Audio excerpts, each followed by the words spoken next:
Sa darating na October 24 hanggang 27, magaganap ang isa sa mga pinakamalaking festival ng mga short and brief plays featuring first-timers at mga bagong artists. At para malaman pa natin, ang iba pang detalye dito ay makasama natin ngayon ang founder at producer ng 10th SNB Theater Festival na si Carl Alexis Jinko. Ayan, makakasama rin po natin ngayong araw ang mga director ng short musicals na itatanghal dito.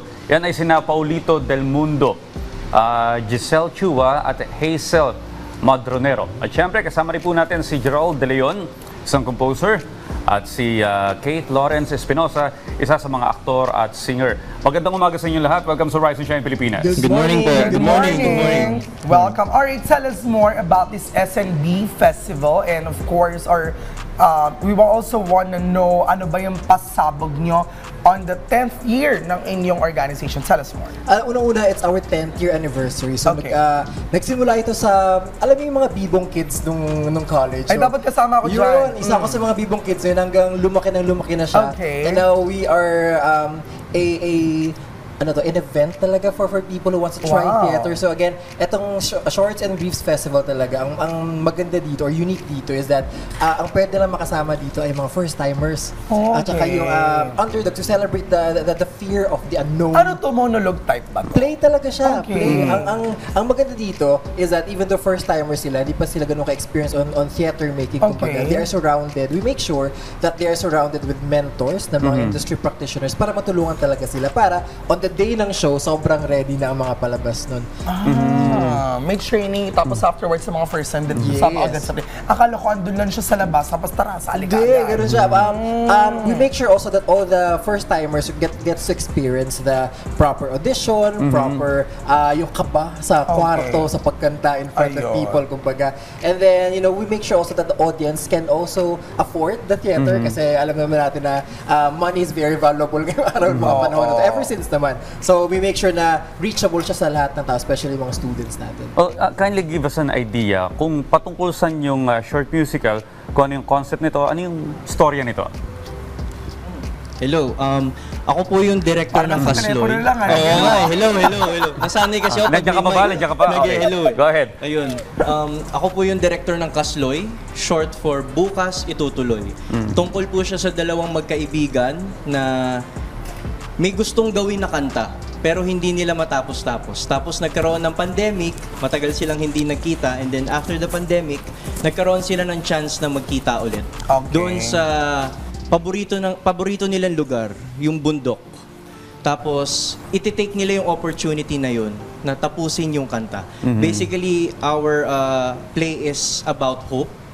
Kaya ang title ng kanta is Kasloy dahil pagka nawalan ka ng pag-asa ngayon, bukas ituloy mo ulit. Ngayon, pag bukas hindi mo na hanap ulit yung pag-asa na yun, bukas ituloy mo ulit. Kaya Kasloy, short for Bukas Itutuloy. Ayun, you've told us about the music. So, we want to know paano yung naging selection na pagpili nyo ng mga elemento para dito sa inyong theater festival, such as the music, the arrangements, and you've mentioned also the actors having the audience tell us, or the audition rather, so tell us more. Yun, since ito nga, we promote inclusivity talaga on experiencing theater. Lahat dito ay kailangan mag-submit ng kanilang song pieces. Kahit hindi pa tapos, okay lang. Kahit half-baked lang yung kanta, okay lang yun. Kasi ang goal is, everyone ay magkakaroon ng chance to submit their songs.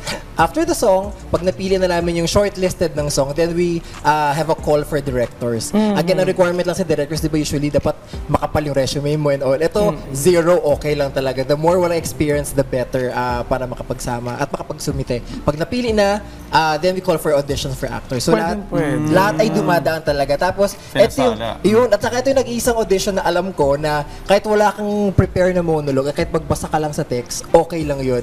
Ang point is magpakita ka, and if you're interested to play, then you are welcome. Doon naman sa mga training tsaka sa rehearsals, mas may enhance yung galing mo. So Audrey, pwede tayo dito. Pwede. Theater ka na ba dati? Hindi Hindi pa. pa. So Parang pwede wala akong kami. talent dyan. Nako. Pero makapalang resume ni Audrey. Anyway, may question ako kay Gerald. Dahil isa sa mga kinumpose mong awitin ay magagamit sa musical na ito. So, ikaw ba mismo yung nag-recommend or talagang pinili nila yung awitin na kinumpose mo? Nag-submit ako ng mga few songs na gawa ko. Taray, Tapos sila love na it. yung pumili kung ano yung gagamitin.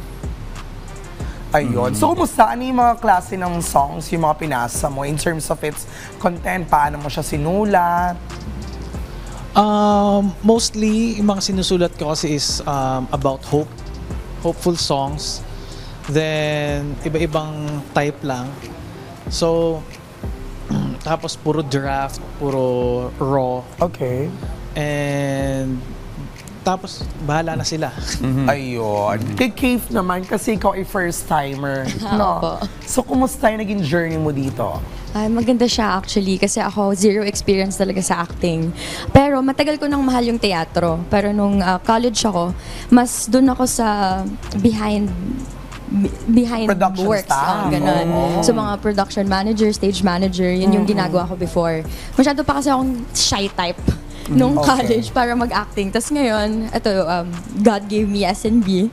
I auditioned and then I got in. It was, I think, it's really good because it established how important it is to collaborate with your directors, with Okay. your fellow men in theater.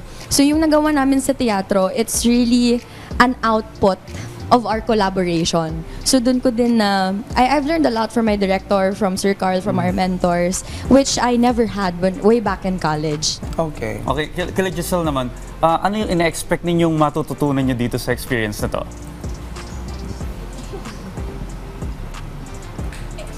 Yeah. Yeah. And also your short musical na gagawin dito. Tell us more. Very thankful ako sa mga mentors na provide ng Eksena, SMB.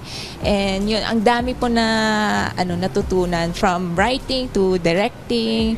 Tapos even, I'm learning from my actors rin every time rin. Kasi meron rin silang dinadala na experience na, oo nga, na pwede pala yun. In fairness, si Hazel naman. Hello po, I'm Hazel Madronero. So ako po yung director ng Nakasilip na Bituin. So Ayan. kasama ko po sila, yung team ko.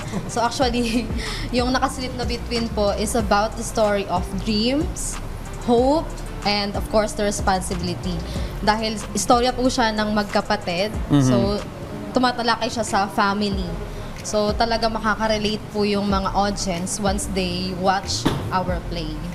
Pero usually, ano yung ina-expect yung audience sa ganitong klase ng pagpe-perform? Alam mo,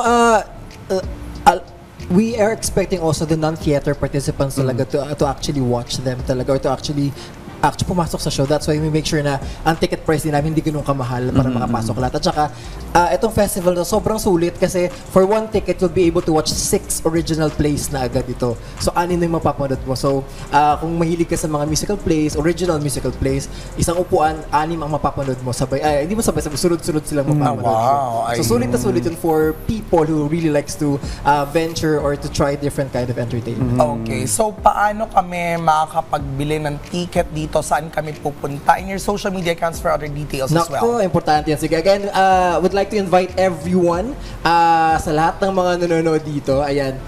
Please do, if you want to watch shorts and briefs, again, please follow Eksena PH on Facebook. Again, that's Eksena PH on Facebook. Nandun po lahat ng details namin. 600 pesos lang po for 6 original musicals. Pag estudyante po kayo, 50% off agad yun kasi we want everyone to be part and we want to be to enjoy the beauty of theater dun sa lugar ng Cultural Center of the Philippines. Again, Eksena PH on Facebook. Sa CCP. Sa Cultural Center of the Philippines po. Doon po mangyari po lahat yun. This will happen on October 24 to 27. We have shows ng 8 p.m. at may shows kami ng 2 p.m. So, saktong-sakto para sa lahat po.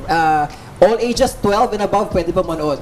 Well, maganda minsan, niisip ko kung manonood ako, isasama ko yung daughter ko, no? Pwede. Parang pang family bonding na May rin, dala ano? pa kami ticket ngayon. Tsaka may different venture kang gagawin kasi usually ito, stand-up comedy ginagawa ni Audrey. This time, mag-audition ka for theater naman, Audrey. Ang dami mo naman pinapagawa sa akin.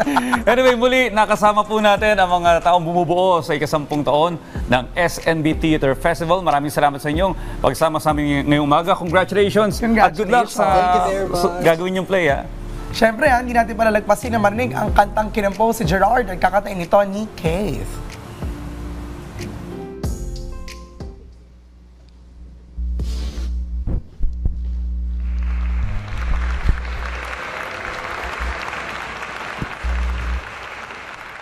Ang daming nangyayari.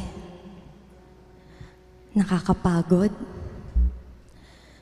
Pero ang dami kong pangarap. Maaabot ko kaya sila?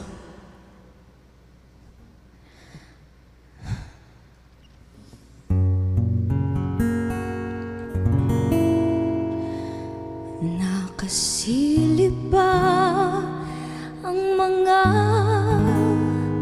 bituin? Mararating kaya ang lawak ng dilim?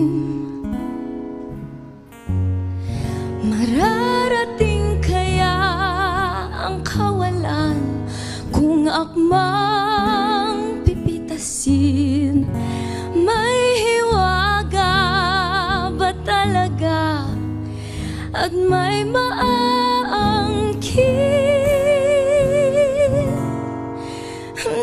Nakasilip ang mga bituin, tila kayang abutin. Dadampi kaya sa kamay at may maangkin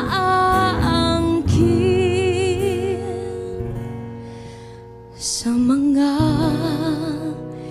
nakasilip na bituin.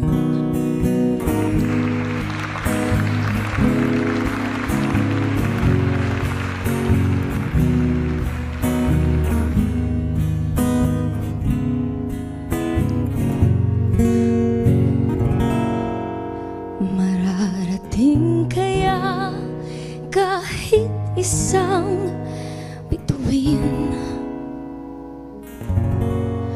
O palaging magmamasid sa dilim? Tila walang hanggang pinagmamasdan ang kawalan ng mga pinapangarap ko at ang aking katotohanan. Yung mga nahuhulog, unti-unting napupulot, ngayon ay mahahawakan. Init sana'y makakayanan sa pagmamahal na walang hanggan.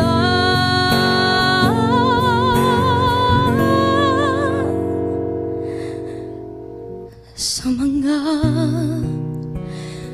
nakasilip na bituin.